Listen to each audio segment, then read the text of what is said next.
आज जो है कुछ महत्वपूर्ण reaction board exam UP board exam में जो आते हैं शार्ट नोट और उनसे रिलेटेड जो है नेम रिएक्शन वो बताने चल रहे हैं, जिसमें से निश्चित ही रूप से ही जो है बोर्ड एग्जाम में कोई ना कोई क्वेश्चन पूछा जाता है। तो जैसा कि आप देख रहे हैं कि आपके पास वुर्ज रिएक्शन है। तो वुर्ज रिएक्शन होता क्या है?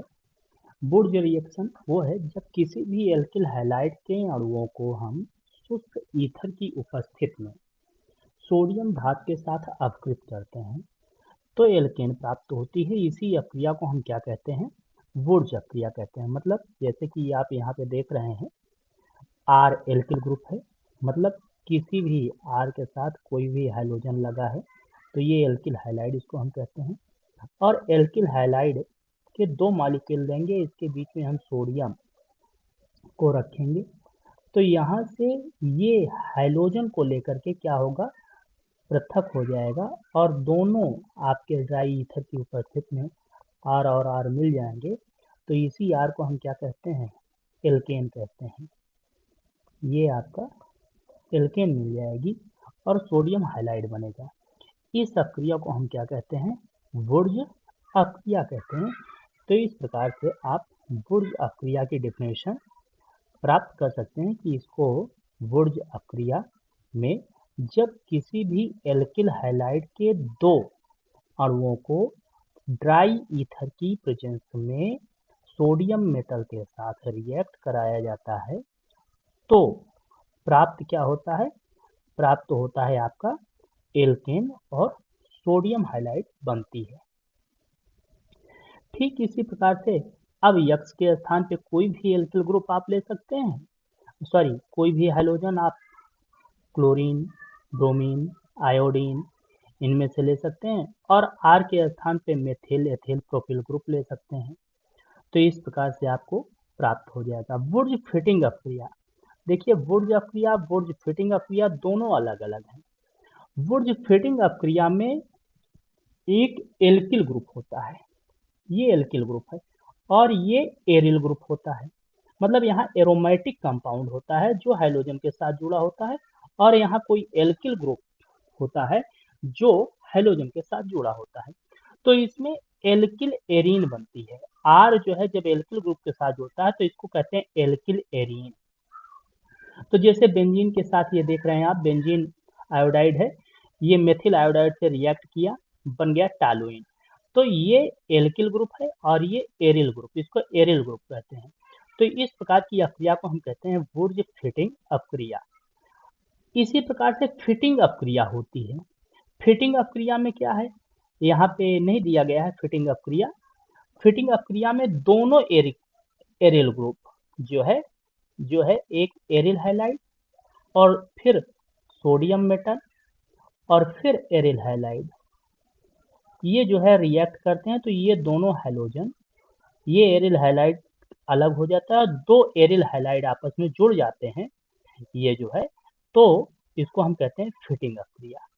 तो इस प्रकार से जो है आप फिटिंग अक्रिया भी जो है लिख सकते हैं। फिटिंग अक्रिया में दो एरिल समूह जुड़ते हैं और बाइफेनिल बनता है। जब दो एरिल ग्रुप जुड़ जाते हैं तो उसको हम कहते हैं बाइफेनिल। तो इस प्रकार से वहां पे बाइफेनिल बन जाएगा। तो वुर्ज अक्रिया, वुर्ज फिटिंग अक्रिया और फिटिंग अक्रिया, ये तीनों चीजें अलग अलग हैं। अब जो है हम नेक्स्ट अक्रिया देखते हैं। बहुत ही कई बार ये रिएक्शन में पूछा गया है, फ्रीडल क्राफ्ट रिएक्शन। तो फ्रीडल क्राफ्ट रिएक्शन क्या है? बड़ा ही आसान आप रूप में आप इसको डिफाइन कर सकते हैं। ये अभी जितने भी रिएक्शन बता रहे हैं सबके सब रिएक्शन आपके एल्किल हैलाइड और एल्किल हैलो एरीन से रिलेटेड चैप्टर से हैं। फ्रीडल क्राफ्ट प्रक्रिया में बेंजीन या कोई भी एरोमेटिक हाइड्रोकार्बन जब एल्किल या एसिल हैलाइड, मतलब एल्किल आर एक्स या एसिल, मतलब आर सीओ कार्बोनिल ग्रुप होता है, आर सीओ ग्रुप को हम एसिल ग्रुप बोलते हैं। कौन सा group? R C, dual bond O, single bond इधर फ्री रहेगा, ये एसिल ग्रुप होता है। अब जब यहाँ से हैलोजन लग गया तो ये हमारा कहलाता है एसिटिल हाइलाइड या एसिल हाइलाइड, इसको हम एसिल हाइलाइड कहते हैं। इसी प्रकार से जब केवल आर यक्स जुड़ा तो वो एल्किल हाइलाइड है। आर क्या है? आर आप जान सकते हैं, आर बराबर होता है CnH2n+1, इसको हम आर कहते हैं, एल्किल ग्रुप कहते हैं। तो किसी भी एल्किल हाइलाइड या किसी भी एल्किल हाइलाइड के स्थान पे एसिल हाइलाइड की अक्रिया जब हम निर्जल एल्यूमिनियम क्लोराइड की प्रेजेंस में कराते हैं तो हमें प्राप्त क्या होता है? हमें प्राप्त होता है बेंजीन के साथ कराने पर जो एसिल ग्रुप है वो जुड़ जाएगा और जो एल्किल ग्रुप है वो जुड़ जाएगा, और हैलोजन बेंजीन से जो एक हाइड्रोजन सब्स्टिट्यूट होगा, बेंजीन है,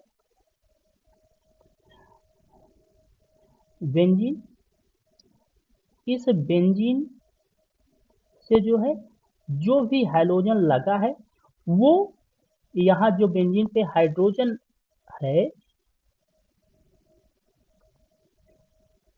ये बेंजीन का हाइड्रोजन सब्स्टिट्यूट हो जाएगा और सब्स्टिट्यूट होकर के यहाँ से H निकल जाएगा और एक हाइड्रोजन यहाँ पे आके जुड़ जाएगा। इसी पे जो है जो एरिल ग्रुप है, एसिल ग्रुप या एल्किल ग्रुप, वो आके अंतिम में जुड़ जाता है हमारा एरिल ग्रुप और ये यक्स के साथ चला जाता है। तो इस प्रकार से यहाँ पे हमारे पास जो बनता है सिस्टम, वो बनता है पूरा का पूरा हाइलो, हमारे पास एरीन के साथ एसिल ग्रुप या एल्किल ग्रुप जुड़ता है तो बन जाता है हमारे पास एसीटोफिनोन या टालोइन। जैसे कि बेंजीन, ये आपके रिएक्शन लिखे हैं तो यहाँ पे जो है बेंजीन को आप इस प्रकार से देख सकते हैं, ये आपकी बेंजीन है,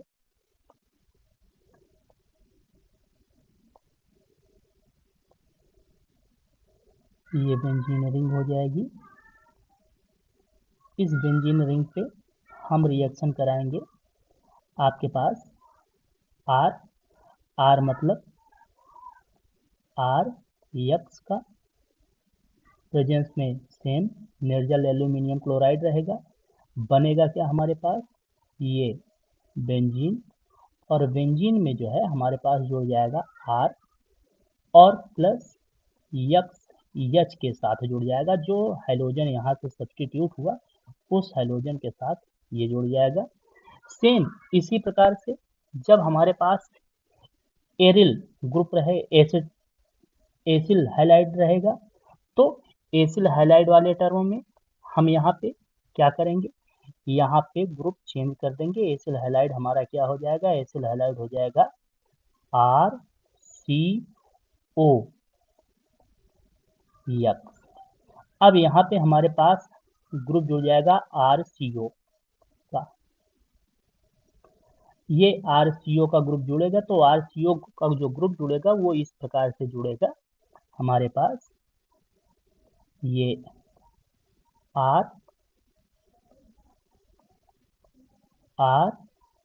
C डुअल बॉन्ड O और ये C जो है सीधे बेंजीन रिंग से जुड़ेगा, तो ये हमारे पास हो जाता है आपका एसीटोफिनोन या फिनोलिक ग्रुप बनता है पूरा का पूरा। तो इस प्रकार से दोनों रिएक्शन जो होते हैं ये रिएक्शन आपके फ्रीडल क्राफ्ट रिएक्शन कहलाते हैं। तो फ्रीडल क्राफ्ट रिएक्शन में डिफिनेशन के रूप में क्या लिखेंगे? जब किसी भी बेंजीन का रिएक्शन एरोमेटिक हाइड्रोकार्बन का रिएक्शन किसके साथ कराते हैं? एल्किल हाइलाइड के साथ कराते हैं, या फिर हम किसके साथ कराते हैं? एसिल हाइलाइड के साथ कराते हैं, और किसकी उपस्थित में? निर्जल एल्यूमिनियम क्लोराइड या कोई भी लुईस अम्ल की उपस्थित में, तो हमारे पास क्या प्राप्त होता है? टालुइन और एसीटोफिनोन, इसको एल्किलीकरण क्रमता और एसिटिलीकरण कहते हैं।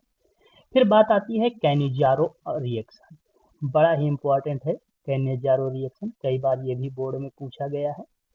तो इसमें हम फॉर्मल्डिहाइड, चाहे एलिफैटिक फॉर्मल्डिहाइड लें या एरोमेटिक एल्डिहाइड लें, इनके दो मॉलिक्यूल रिएक्ट करते हैं, लेकिन कंडीशन ये है, शर्त ये है कि इनमें अल्फा हाइड्रोजन परमाणु नहीं होते हैं। जब इनमें अल्फा हाइड्रोजन परमाणु नहीं होंगे तभी जो है आपका कैनिजारो रिएक्शन होगा। तो इसके कास्टिक क्षारों के सांद्र विलयन के साथ जब कराते हैं तो एल्डिहाइड के मॉलिक्यूल्स, एक मॉलिक्यूल एल्कोहल में और दूसरा मॉलिक्यूल्स कार्बोक्सिलिक अम्ल के सोडियम लवण या पोटेशियम लवण, जो भी हमारा कास्टिक क्षार होगा उसमें जो भी होगा सोडियम क्षार या पोटेशियम, उसका जो है साल्ट बनाते हैं। तो इस प्रकार से जो है सोडियम या पोटेशियम का लवण ऑक्सीकृत होकर के बनता है और इस अक्रिया को हम कैनिजारो अक्रिया कहते हैं।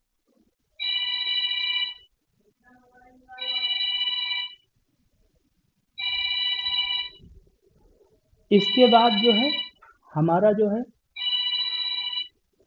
अगला रिएक्शन जो है, इसमें जब हमने लिया फॉर्मल्डिहाइड के मॉलिक्यूल तो इसमें अल्फा हाइड्रोजन नहीं है। अल्फा हाइड्रोजन क्या होते हैं जरा हम उनको देखते हैं। जैसे आपका एसेटल्डिहाइड लिखा हुआ है, मान लो क्या लिखा है, एसेटल्डिहाइड CH3CHO, क्या लिखा है, एसेटल्डिहाइड लिखा हुआ है। तो एसेटल्डिहाइड में देखिए, एसेटल्डिहाइड का formula CH3C dual bond OH, ये है आपके पास CHO। तो यहाँ पर जो समूह है कार्बोनिल का, अब यहाँ पर जिस पे ग्रुप पे लगा हुआ है एल्डिहाइड समूह, इसके जस्ट पहला वाला जो कार्बन है उस कार्बन परमाणु पे उपस्थित हाइड्रोजन परमाणु को हम अल्फा हाइड्रोजन कहते हैं। मतलब इसमें एसेटल्डिहाइड में 3 अल्फा हाइड्रोजन हैं। तो यहाँ पर आपका एसेटल्डिहाइड ये अक्रिया नहीं दे सकता क्योंकि यहाँ उपस्थित है। लेकिन यहीं पे सेम अगर हम देखें इसका फॉर्मल्डिहाइड का, तो फॉर्मल्डिहाइड में जब आप देखेंगे तो फॉर्मल्डिहाइड का स्ट्रक्चर क्या हो जाएगा, HC डुअल बॉन्ड OH। इस कार्बन से जुड़ा कोई भी कार्बन परमाणु नहीं है तो उससे जुड़े हाइड्रोजन को हम अल्फा हाइड्रोजन कहेंगे। तो इसी से जुड़ा है तो यहाँ अल्फा हाइड्रोजन प्रेजेंट नहीं है। ठीक इसी प्रकार से अगर हम बेंजल्डिहाइड की बात करें तो बेंजल्डिहाइड में भी अल्फा हाइड्रोजन उपस्थित नहीं होगा। कैसे नहीं होगा देखते हैं। आपके पास जो बेंजीन रिंग है, इस बेंजीन रिंग में जहां जहां पे सर्कल है वहां वहां पर हर कोने पे कार्बन परमाणु उपस्थित है। अब यहाँ का यदि हाइड्रोजन सब्स्टिट्यूट हुआ तो यहाँ पर जुड़ेगा CHO ग्रुप। जब CHO जुड़ा तो इस यहाँ पर केवल एक ही हाइड्रोजन था, सब्स्टिट्यूट हो गया। इस कार्बन पे केवल 2 बांडे हैं, एक तरफ पाई बांड है और सिग्मा बांड, दूसरी तरफ भी सिग्मा बांड। तो इस यहाँ पर प्रेजेंट कार्बन के पास कोई भी हाइड्रोजन परमाणु नहीं है। मतलब बेंजीन रिंग के पास भी हाइड्रोजन परमाणु प्रेजेंट नहीं है, अल्फा हाइड्रोजन नहीं है। इस तरह से बेंजल्डिहाइड भी आपका कैनिजारो रिएक्शन देगा। अब जो है इनको जब हम किसी कास्टिक क्षार से रिएक्शन कराते हैं तो यहाँ पे देखिए, जैसे कि आपके पास बेंजल्डिहाइड फॉर्मल्डिहाइड है, फॉर्मल्डिहाइड ने NaOH से रिएक्शन किया तो मेथिल एल्कोहल एक बना और दूसरा सोडियम फॉर्मेट बना। पोटेशियम हाइड्रोक्साइड से क्रिया किया तो सोडियम पोटेशियम फॉर्मेट बना और आपका मेथिल एल्कोहल बना। इसी प्रकार से बेंजल्डिहाइड ने रिएक्शन किया तो बेंजिल एल्कोहल बना, बेंजिल एल्कोहल और सोडियम बेंजोएट। पोटेशियम के साथ किया तो पोटेशियम बेंजोएट और बेंजिल एल्कोहल। तो इस प्रकार से जब 2 परमाणु संयुक्त होते हैं तो उसे हम कहते हैं कैनिजारो अभिक्रिया कहते हैं। ठीक ये दोनों यदि परस्पर संयुक्त हो, मतलब बेंजल्डिहाइड संयुक्त हो और फॉर्मल्डिहाइड, 2 मॉलिक्यूल अलग अलग पहले लिए गए सेम सेम के, फिर डिफरेंट के लिए दिए गए अन्य से क्रिया कराएगा, तो एक बनाया एल्कोहल और दूसरा बनाया सोडियम फार्मेट, मतलब बेंचिल एल्कोहल बना और सोडियम फार्मेट बना। इस रिएक्शन को हम कहते हैं कैनिजारो अपक्रिया। ठीक इसी प्रकार कार्बिल अपक्रिया है, ये भी कई बार बोर्ड एग्जाम में पूछी गई है। कार्बिल अपक्रिया कौन सी होती है, मैंने एक अच्छे तरीके से नोट्स टाइप करके यहाँ पे बनाया है।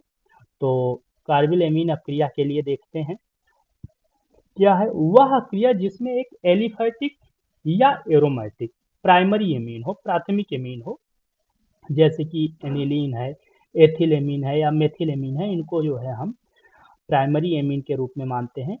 एल्कोहलिक कास्टिक पोटास के साथ जब रिएक्ट कराते हैं और इसमें क्लोरोफॉर्म की कुछ बूंदें डाल करके इसको हीट करते हैं, मतलब ये इन प्रेजेंस ऑफ क्लोरोफॉर्म के रिएक्शन में CHCl3 इसके प्रेजेंस में CHCl3 के प्रेजेंस में होगा, तो इसमें से जो है आपका फेनिल आइसोसाइनाइड बनता है या एल्किल आइसोसाइनाइड बनता है। तो इस अक्रिया को हम कार्बिल एमीन अक्रिया कहते हैं। जैसे एनिलीन के रिएक्शन कराएंगे जो है, तो ये हमारे पास फेनिल आइसोसाइनाइड बनेगा, और मेथिलेमीन के साथ कराएंगे तो हमारा मेथिल आइसोसाइनाइड बनेगा, एथिलेमीन के साथ कराएंगे तो एथिल आइसोसाइनाइड बनेगा। अब बात आती है एल्डोल कंडेंसेशन की। एल्डोल कंडेंसेशन भी बहुत ही इम्पोर्टेंट रिएक्शन है, बोर्ड में कई बार पूछा गया है। तो एल्डोल कंडेंसेशन में आपका क्रॉस एल्डोल संघनन आता है। तो यहाँ पे केवल अभी एक ही दिए हैं, अगली वीडियोस में जो है क्रॉस एल्डोल कंडेंसेशन भी आपको बताएंगे। तो एल्डोल कंडेंसेशन कब होगा, अभी जैसे कि आपने कैनिजारो अपक्रिया में देखा, यहाँ अल्फा हाइड्रोजन परमाणु ना हो तब होगा।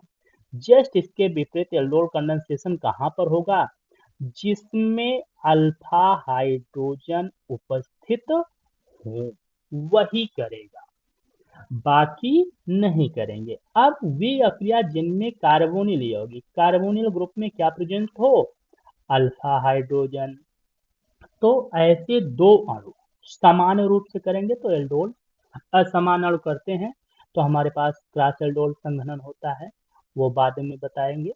तो यहाँ पे अल्फा हाइड्रोजन युक्त परमाणु जो है दो यौगिक, दो मॉलिक्यूल्स NaOH या पोटेशियम कार्बोनेट की प्रेजेंस में आपस में कंडक्सेशन होता है, संघनन होता है और एक एल्डोल बनाते हैं। इसी अक्रिया को हम एल्डोल संघनन कहते हैं। इसमें एसिटाल्डिहाइड संघनित होकर के एसिटाल्डोल बनाता है। जैसे एसिटाल्डिहाइड है, ये एसिटाल्डिहाइड के दो मॉलिक्यूल परस्पर रिएक्ट किए तो H और OH मिलकर के यहाँ पे एसिटाल्डोल बनाए, एसिटाल्डोल बनाए तो इसको जो है हम एल्डोल कहते हैं।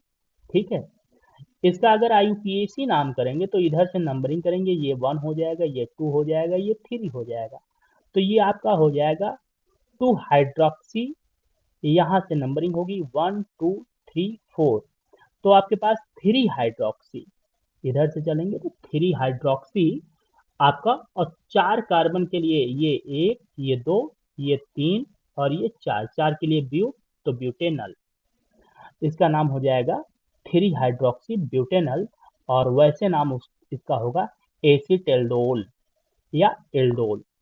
तो संघनन में ये दो भिन्न एल्डिहाइड जो होते हैं वो समान और भिन्न भिन्न कीटोन और एल्डिहाइड के मध्य होता है। पहला दो समान एल्डिहाइडों के मध्य संघनन में देखिए क्या क्या बने हैं, प्रोपेनल्डिहाइड है, एसेटल्डिहाइड है, बनाया क्या 3 हाइड्रोक्सी, फिर संघनन से इसमें से अगला उत्पाद बना 2 हाइड्रोक्सी पेंटेनल, फिर यहाँ पे 3 हाइड्रोक्सी मेथिल ब्यूटेनल, यहाँ पर 3 हाइड्रोक्सी 2 मेथिल पेंटेनल, यहाँ 3 हाइड्रोक्सी ब्यूटेनल। ये सभी एल्डोल एक ही रिएक्शन के प्राप्त एल्डोल हैं। तो इस प्रकार के रिएक्शन को हम एल्डोल कंडेंसेशन कहते हैं। इसी में आगे बढ़ते हैं तो आपका एसीटोन जो है रिएक्ट करके आपका एक एल्डोल ये भी देता है। अगला रिएक्शन हमारा बहुत ही इंपॉर्टेंट है, क्लेजन कंडेंसेशन, क्लेजन संघनन। क्लेजन संघनन ये भी अल्फा हाइड्रोजन वालों पे है। तो ऐसी अक्रियाएं जिनमें अल्फा हाइड्रोजन रखने वाले एस्टर के दो अणु किससे रिएक्ट करते हैं, सोडियम एथॉक्साइड की प्रेजेंस में संघनित होते हैं, ये बीटा कीटो एस्टर प्राप्त करते हैं, तो इसको हम क्लेजन कंडेंसेशन कहते हैं। जैसे कि यहाँ पर एथिल एसीटेट के दो मॉलिक्यूल हैं, वो परस्पर रिएक्ट किए, किसके प्रेजेंस में रिएक्ट किए, सोडियम एथॉक्साइड के प्रेजेंस में रिएक्ट किए, बनाया क्या, ethyl acetoacetate beta keto ester. Beta keto क्यों कहा गया, बीटा कीटो एस्टर इसलिए कहा गया क्योंकि यहाँ पर COO ये एस्टरिक समूह था पूरा, यहाँ पे पहला ये हुआ कार्बन, तो इससे जुड़ा हुआ अल्फा हुआ, फिर दूसरा कार्बन हमारा ये हुआ, ये बीटा हुआ, तीसरा वाला ये गामा हुआ, तो इसीलिए बीटा पे हमारा कीटोनिक समूह आगे जुड़ा, तो बीटा कीटो एस्टर इसको इसलिए कहते हैं। और ये अगला हमारा बन गया एथिल एल्कोहल। अगला है हमारा बेंजोइक कंडेंसेशन। बेंजोइक कंडेंसेशन भी कई बार बोर्ड में पूछा गया है। इसमें क्या है, वे संघनन क्रियाएं जिनमें बेंजोल्डिहाइड के दो मॉलिक्यूल एल्कोहलिक पोटेशियम साइनाइड की उपस्थिति में रिएक्शन करते हैं। तो देखिए आप जो है, ये जो है आपकी बेंजोल्डिहाइड का एक मॉलिक्यूल है, ये दूसरा है एल्कोहलिक पोटेशियम साइनाइड की प्रेजेंस में किए, तो ये बेंजोइन बनाते हैं, इनका आपस में कंडेंसेशन हो जाता है, और कंडेंसेशन होने के बाद एक का कार्बोनिल ग्रुप का कार्बन हाइड्रोक्सिल ग्रुप में कन्वर्ट हो जाता है, जैसे कि यहाँ हुआ है, और ये बेंजोइन बन गया। पर्किन अपक्रिया मोस्ट इंपॉर्टेंट अपक्रिया ये भी है।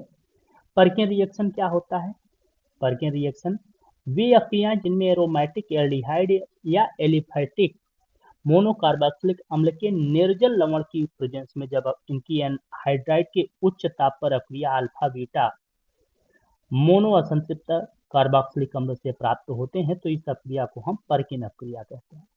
जैसे कि ये बेंजोल्डिहाइड है और ये एसिटिक एनहाइड्राइड है। एसिटिक एनहाइड्राइड किसकी प्रेजेंस में किया, आपका ये सोडियम एसीटेट है, सोडियम एसीटेट के प्रेजेंस में जब किए 180 डिग्री सेंटीग्रेड पर हीट किया गया, तो ये अल्फा कार्बन और ये beta carbon, alpha beta carbon पे सिनेमिक एसिड बना, क्या बना, सिनेमिक एसिड बना। कई बार ये भी पूछा गया कन्वर्जन में कैसे प्राप्त करेंगे बेंजोल्डिहाइड से सिनेमिक एसिड, तो ये कन्वर्जन में भी और व्हाट हैपन व्हेन में भी ये रिएक्शन आता है, तो वहां से भी आप याद कर सकते हैं, और एसिटिक अम्ल बना, तो इस प्रक्रिया को हम कहते हैं पर्किन रिएक्शन। अगला है रीमन टीमन अपक्रिया, ये भी काफी इंपॉर्टेंट रिएक्शन है। तो वे अपक्रियाएं जिसमें फिनॉल क्लोरोफॉर्म या कार्बन टेट्राक्लोराइड के साथ कास्टिक सोडे के जलीय विलयन की उपस्थिति में लगभग 60 डिग्री सेंटीग्रेड ताप पर अपक्रिया द्वारा क्रमशः सैलिसिलिक एल्डिहाइड या सैलिसिलिक अम्ल का निर्माण करती है, तो इस अपक्रिया को हम रीमन टीमन कहते हैं। जैसे फिनॉल है, क्लोरोफॉर्म से रिएक्ट हुआ NaOH के साथ 60 डिग्री सेंटीग्रेड टेम्परेचर पे, तो ये आपका बन गया सिनेमिक सैलिसिलिक एल्डिहाइड मुख्य उत्पाद के रूप में। यहाँ पर नामनक्लेचर के लिए थोड़ा सा देखते हैं, बहुत सारे बच्चे काफी कंफ्यूजन में आते हैं। कंफ्यूजन में आते हैं तो होता क्या है, जैसे यहाँ पर ये आपका IUPAC नाम के लिए इस प्लेस पे ये OH ग्रुप लग गया, यहाँ पे OH लग गया। अब OH लग गया तो ये हमारी फर्स्ट काउंटिंग हो गई, ये सेकंड प्लेस हो गया, ये थर्ड हो गया, ये 4 हो गया, ये 5 हो गया, ये 6 हो गया। सदैव हमारे पास दूसरा और छठा प्लेस आर्थो होता है, चौथा प्लेस पैरा होता है, और तीसरा और पांचवा प्लेस मीटा होता है। अब यहाँ पर समस्या ये आती है कि यदि किसी भी रिएक्शन, किसी भी फिगर में यहाँ पे मुख्य प्रतिस्थापी जोड़ दिया गया और अगला प्रतिस्थापी COOH यहाँ पे जोड़ दिया गया, तो बच्चों को सदैव ये ध्यान है कि यहाँ पे जोड़ने वाला मीटा होगा, तो यहाँ पर इसको मीटा पोजीशन पे ही कहते हैं, जबकि ये मीटा नहीं, ये दूसरे प्लेस पे आया, क्योंकि पहला प्लेस ये हुआ, दूसरे प्लेस पे आया, तो ये आर्थो प्लेस कहलाएगा। तो इस प्रकार से यहाँ हम देखते हैं सैलिसिलिक एल्डिहाइड बनता है, और फिर जो है ये फिनॉल कार्बन टेट्राक्लोराइड से जब रिएक्ट करता है, तो कार्बन टेट्राक्लोराइड से रिएक्ट करने के बाद ये हमारा जो है बना देता है फिर से जो है सैलिसिलिक अम्ल। तो इस प्रकार से आप इन सभी अपक्रियाओं को